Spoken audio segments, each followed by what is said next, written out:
Welcome back to the Breakfast Piano Project, where all we do is eat breakfast and play pianos.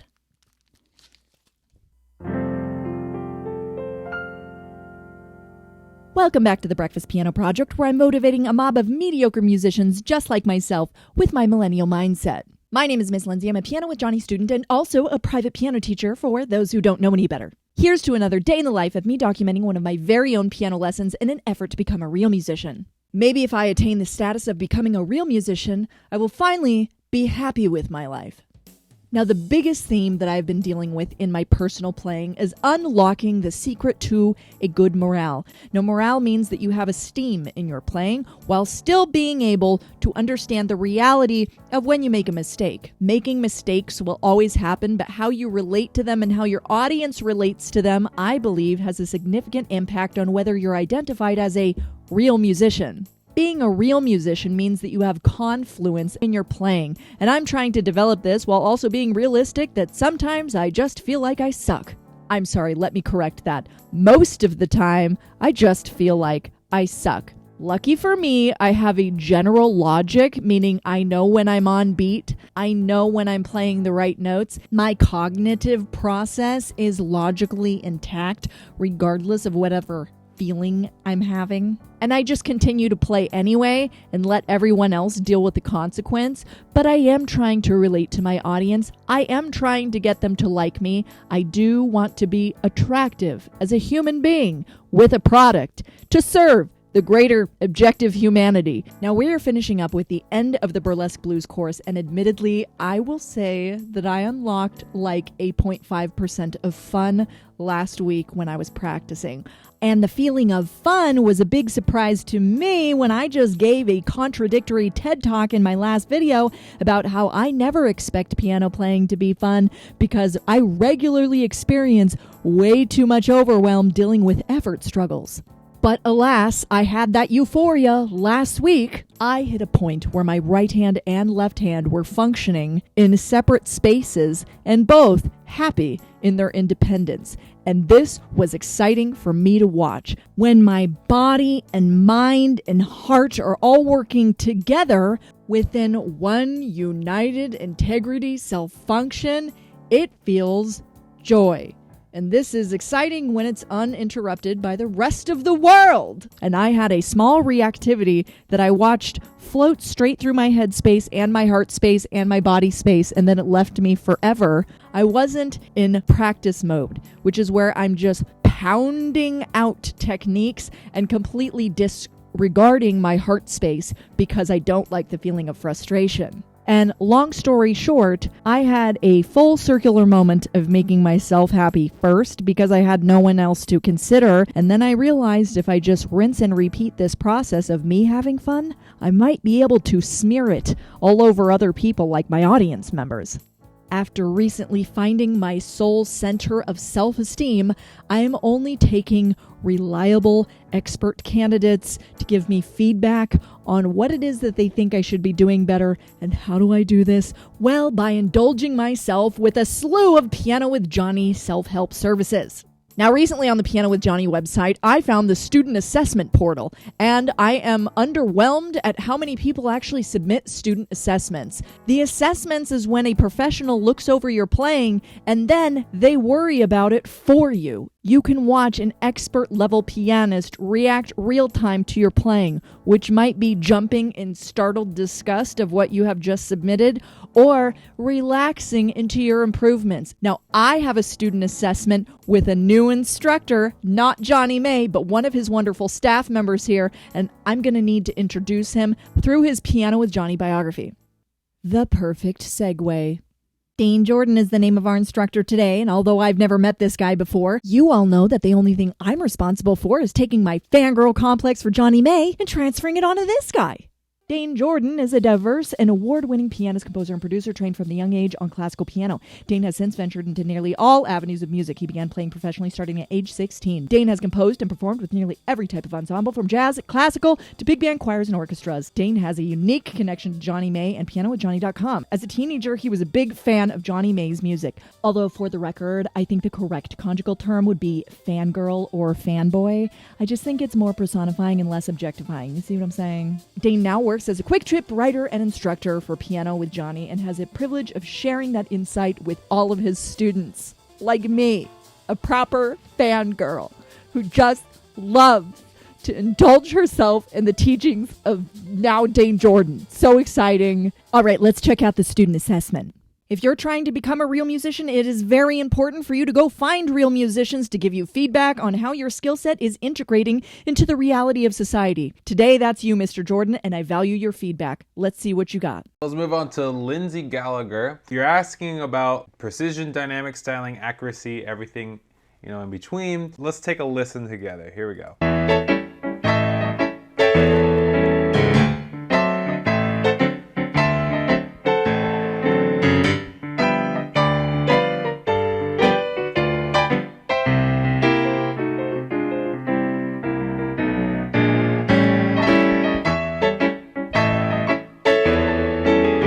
First of all, you should be proud that you can even do this, because this is like, doing all this stuff with the left hand, and then the right hand coordinating all that with octaves. There's some big jumps going on. So kudos, right? Awesome work so far. Keep up, everything you're doing. Let's talk about some details, some technicalities. Now, just a couple things that I noticed so far. Be careful not to rush some of these lines here, It doesn't sound like it's super out of time or anything. There's just a couple little parts. So one of the things I noticed, I don't think you need to hit quite as hard. Not everybody uses the exact same feel in jazz. Some people are a little bit more laid back, like a little more softer. Some people are a little more hard hitting. I myself am a little bit more hard hitting as well, like Jonny. But the thing is he's not hammering everything, number one, because I think sometimes I could hear some of those, it was like really like I don't think I would ever hit the chords that hard, but just dial back just a little bit. Just getting the left hand here, I think, will be the number one priority. Thanks for the wonderful feedback, Mr. Jordan. I must admit, when someone usually tells me to calm down, I don't always take it the best, but when you use your professional fluffy words, I think I grasp the concept, and I take it as a kindness. I think a lot of my slamming left-hand tendencies come from a compensation habit that I've had to be on beat. As many of you know, I went through a rhythm challenge last year because my piano teacher growing up decided to instruct metronome basics like this.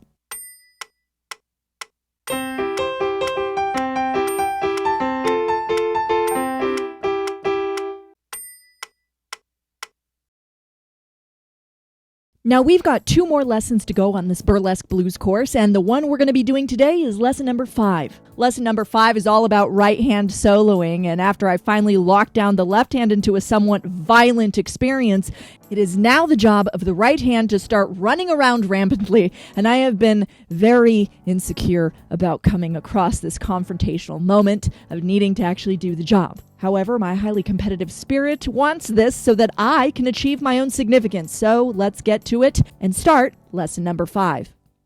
But what I'm going to do here is I'm going to teach you the solo that I like to play. Okay? So I do the little walk-in.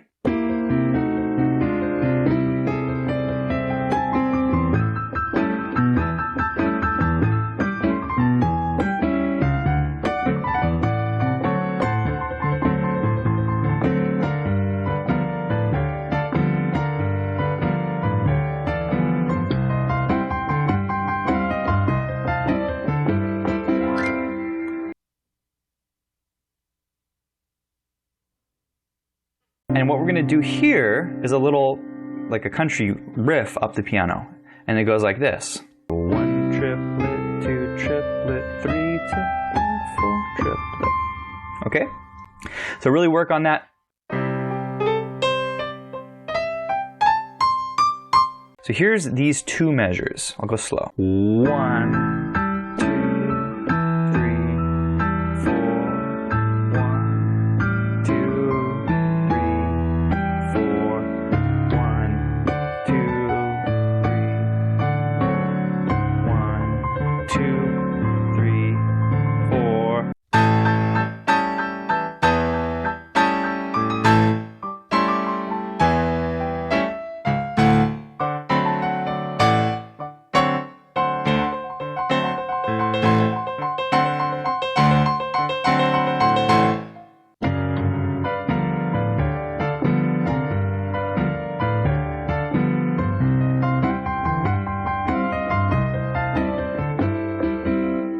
Okay.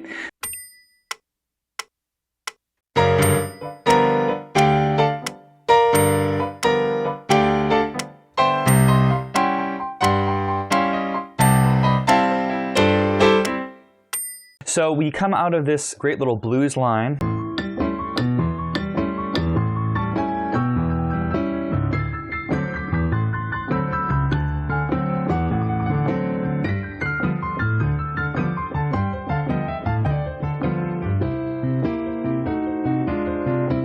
And we conclude with one more little blues riff. So lots of fun to play.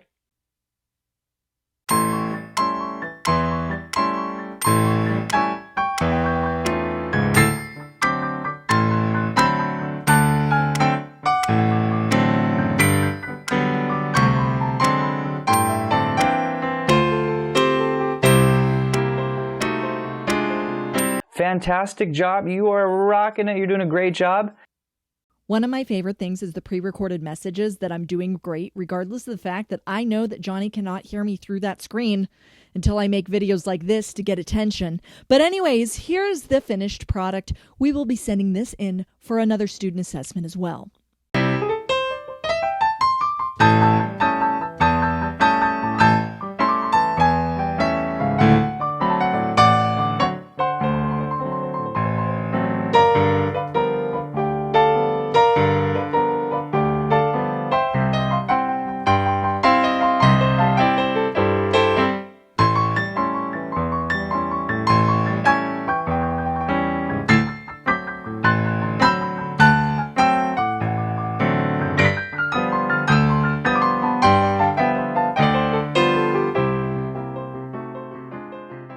Another perfect segue. All in all, this lesson took me about 5 hours of practice on just the solo section. I'm going to be sending that video in for a video assessment that'll be featured in my next one. Thank you all for the views, and I'll catch you next time.